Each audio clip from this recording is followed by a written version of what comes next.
In this video, I'm going to cover 4 really important things to you, which I think you ought to know about. The first one is diversification. The second one is on leverage. The third one is systems. And the fourth one is having the right business structure. So watch the video. I go into detail about all those 4, which I'm sure are going to help you scale your business with speed.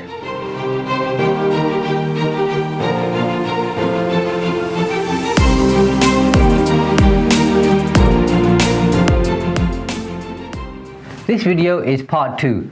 In the first video, I covered having your strategy, your gold mine area, and being very clear on your goals. So if you haven't seen that video, click this link here and watch that first, because this is a natural progression, and this second video is going to talk about additional steps, but I think it's important you watch the first video first. So this is my 4th tip, following on from the first 3 that I gave in the first video, and this is about diversifying your portfolio. And one of the main reasons to diversify simply is to mitigate risk, because the property market fluctuates and your needs and demands and wants will change also. So it's important to have a diverse portfolio. So for example, if you're very risk averse, you may wish to just have a simple buy to let portfolio of single let properties. And as you become comfortable with that particular strategy, and as you change the direction of what you want, you may then wish to take a bit more risk, or may wish to be a bit more involved, and therefore you'll try something different. So a buy-to-let portfolio is the least risky to some extent. Something which is of higher risk is building new properties or new homes.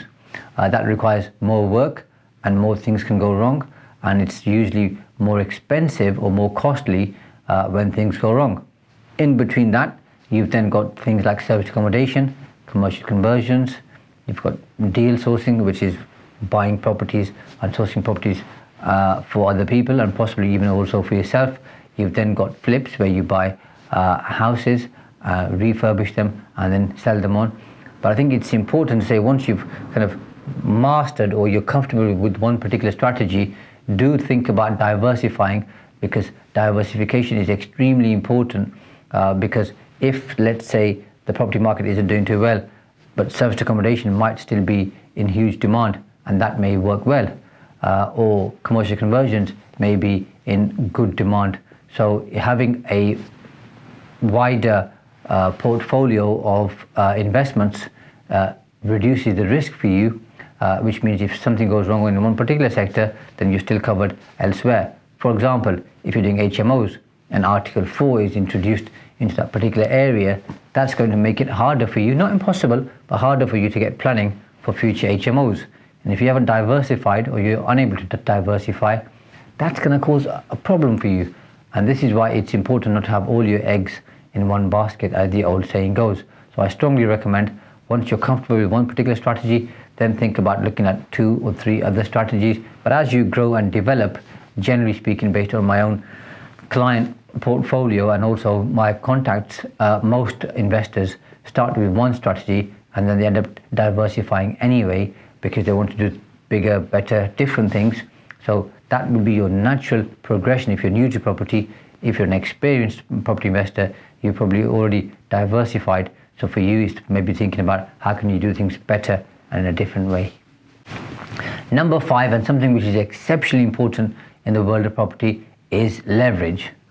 Now, unless you have an infinite amount of money, which most people don't, you'll need to rely on other sources of funding.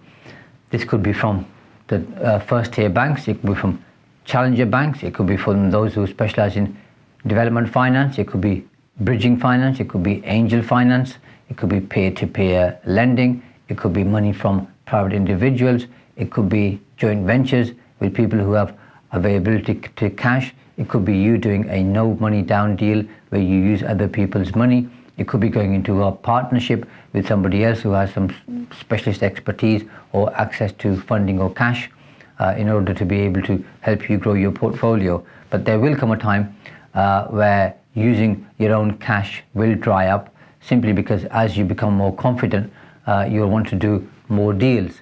Unless you've got a really good job and you're really kind of disciplined with spending money and saving money, your own funds will only take you so far. So it's important for you to think about who else you can involve in your property business to help you scale up in the way that you want to scale up. So where I am nowadays, I'm a big proponent of no money down, which how I do it basically is very simple. I find investors who have cash and plenty of cash, and then we end up doing JVs together. So we use their cash and I source the properties. I then get involved in doing all the work, and we divvy up 50-50 in the end, whether we sell or we hold. Now, generally speaking, I don't like to sell. I hold on to the properties. I then refinance, pull the cash out, pay the JV partner back. If there's any additional lending, pay all of that off. And sometimes we'll have left with some extra cash. And if you look at my Boston project, and if you click this video here, you can see that particular project. You'll see how we ended up refinancing and being left over with £100,000 in extra cash. So you could do that, but even if you don't get any cash back and you end up just getting enough money to pay everybody off, well, that means your investor now has all that cash that they invested.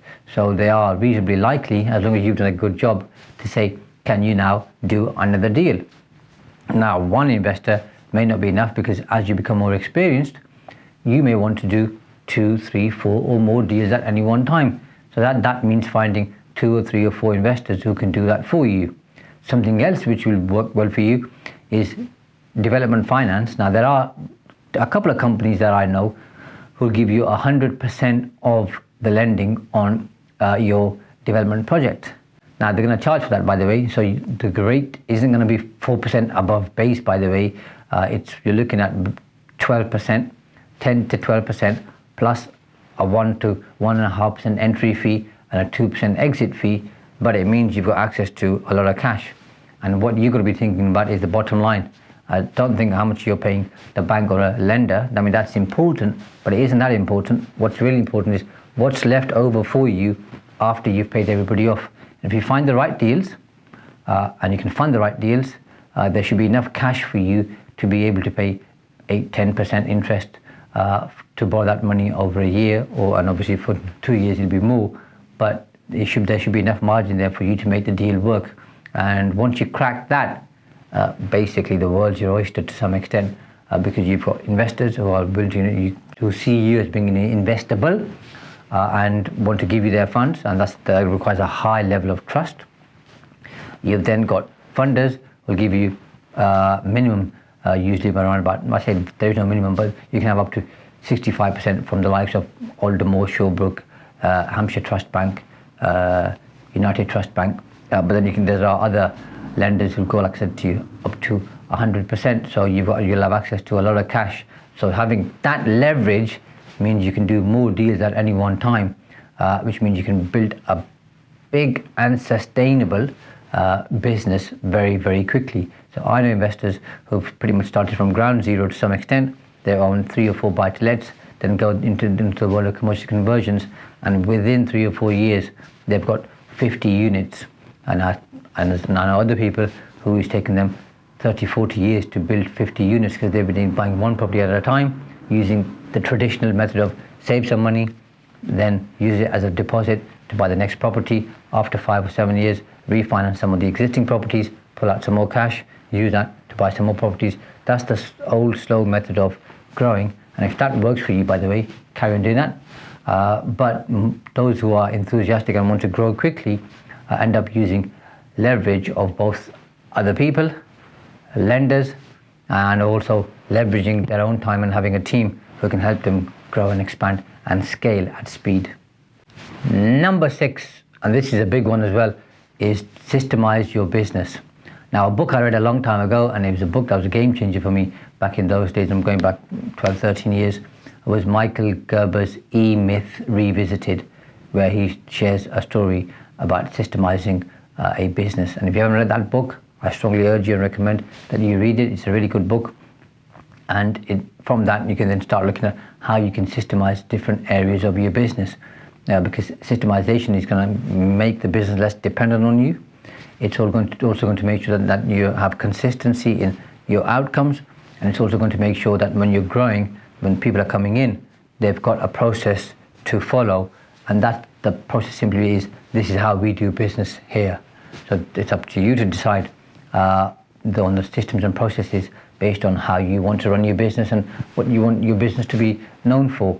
But without systems, your business will break quickly, and there'll be a lot of toing and froing, headache, agony, challenges. So to avoid those, you're well served to invest time in systemizing your business, having processes. And this isn't about writing 64 different checklists. This is about looking at every different area and then writing processes for how that works. But do it create the systems as you're doing the work. So don't sit there on a weekend or for 2 weeks and just write all the systems, because nobody's going to follow them. You'd rather do it with your team and implement those systems, and then change, adopt, adapt, amend as things go on, because what you've written and what you want to achieve might end up being two different things. So you'll have to change your systems in order to match what you're looking for, and that's an iterative process and it takes time. But I can't overemphasize the importance of having systems in businesses. And if you look at all the good and great businesses from the past and now, most of them rely on systems and processes. So if you think about McDonald's, system process dependent business. Apple, system process dependent business. Microsoft, same there. Facebook, all of these have good, clear, strong systems and processes, and I suggest you should do exactly the same thing. Now, alongside that, when you're starting off, you're going to want to gain some experience. So I always say, when you first a couple of projects, start off small so you can cut your teeth on the job, and while you're doing that, start writing and creating your systems there and then, because if you're trying to do it later on, it's just going to be harder, because you'll have a bigger team, you've got more to do, you've got projects to look after, there's other priorities that take place.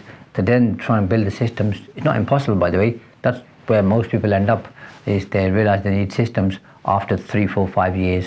But if you're starting off in your property journey now, as you're doing one or two of the smaller deals, start systemizing now, so that kind of golden thread runs through the business as you grow and expand. Next, as I think it was Buddha who said, infinite patience leads to immediate results. Now, we all want things to happen overnight, and most of the successful people that I've watched, listened to, interviewed have become 25, 35, 40-year overnight successes. It takes a long time to become successful, and it takes a long time to achieve your overall goals and ambitions, because that's just the way the game works, I'm afraid. So nothing's going to happen overnight. So you need to be patient, and you need to invest in yourself, because if you try and grow too quickly without having the right infrastructure in place, then the problem you're going to have is you're going to burn out. You're going to make poor decisions under pressure. You're going to compromise your resources, and most importantly, you're going to leave yourself vulnerable to risk and also emergencies, and you'll probably get to a place where you end up like firefighting. So it's important you start off nice and slow and steady and have the foundations right, and being a property investor, you'll know how important foundations are to any property. So get the foundations right, start off small, build up your contacts, build up your network. That's extremely important, and also invest in yourself. So go on courses, read books, podcasts, webinars, networking, and also having a coach, a mentor, being part of a mastermind. All of these things are incredibly important, and they are going to give you a fantastic return, because you might be as part of a mastermind, and you'll pick up 2 or 3 things at least, if not more, during that journey over, let's say, a 6 or a 12-month period, that's going to transform your business. And of course, being in business, it's a lonely business.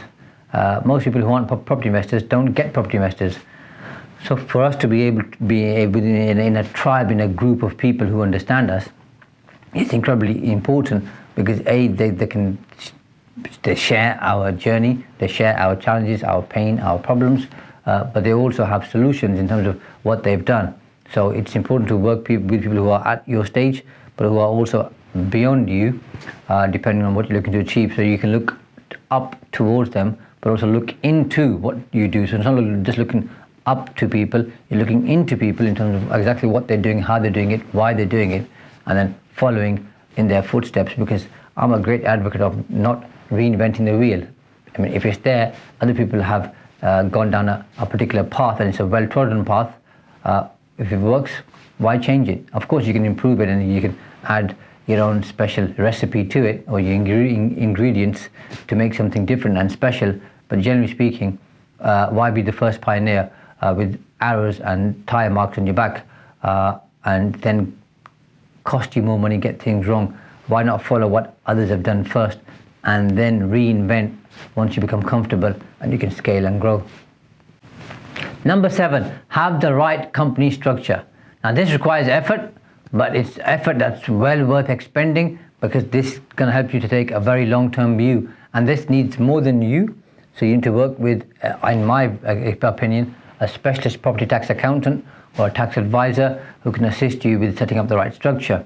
So depending on what you're looking to achieve, you need to be thinking about, should you have the properties in your name? Should you be trading as a sole trader, a partnership, a limited liability partnership, or a limited company? Or should you have a mixture of some of those? Should you have a hybrid or a mixed partnership where you have a limited company and an LLP going into partnership together? Those things are important. Should you have a holding company with companies underneath it for all your different developments? Should you have different classes of shares for you, your partner, your spouse, your children, your employees, other investors, JV partners? Those are all incredibly important things that you ought to think about. But a good structure will be fit to help you scale, will be fit to help you maximize your returns, will be fit to help you get funding. It's going to be fit to help you pass on properties to your loved ones in the future, and it's going to be the kind of structure that you can to some extent change, but it grows as you grow with it. Lots of people unfortunately don't spend much time on this, and they either end up buying properties in their own name, or they read a blog or watch a video somewhere where someone says, oh, just have all your properties in a limited company, that's all you got to do. They end up doing that, and they soon find out that probably wasn't the right path for them. We're all different, we all have different aspirations, different aims, no one size fits all. And whenever anybody gives a piece of advice where this works for everybody, usually I can tell you I think they're wrong, because different structures work for different people based on their own needs and ambitions and aims and objectives. So spend a lot of time on this. Then I can't overemphasize again the importance of you speaking to a specialist property tax accountant or speaking to a tax advisor who will be able to advise you on the pros and cons, advantages, disadvantages of having a different structure. But don't just talk to them about today. Share your goals over the next 5, 10, 15 years. And I know some people struggle with thinking beyond, like, let's say 1 or 2 years, but try and put your mind there and say, what do I want my business to look like in 5 or 10 or 15 years time? How do I want it to serve me? How much cash do I want? How many properties do I want? How much time am I spending in the business? How big is my team going to be? Which areas am I going to invest in? Think about all these kind of simple questions which have difficult answers, by the way, and then share that with your advisors so they can tell you what the right structure is. Because if you get the structure wrong, I can tell you people spend tens of thousands of pounds trying to then fix that structure. So you're better off putting the time and effort into it at the start, getting the structure right, so as you grow and develop, you have the right structure in place to help you do that.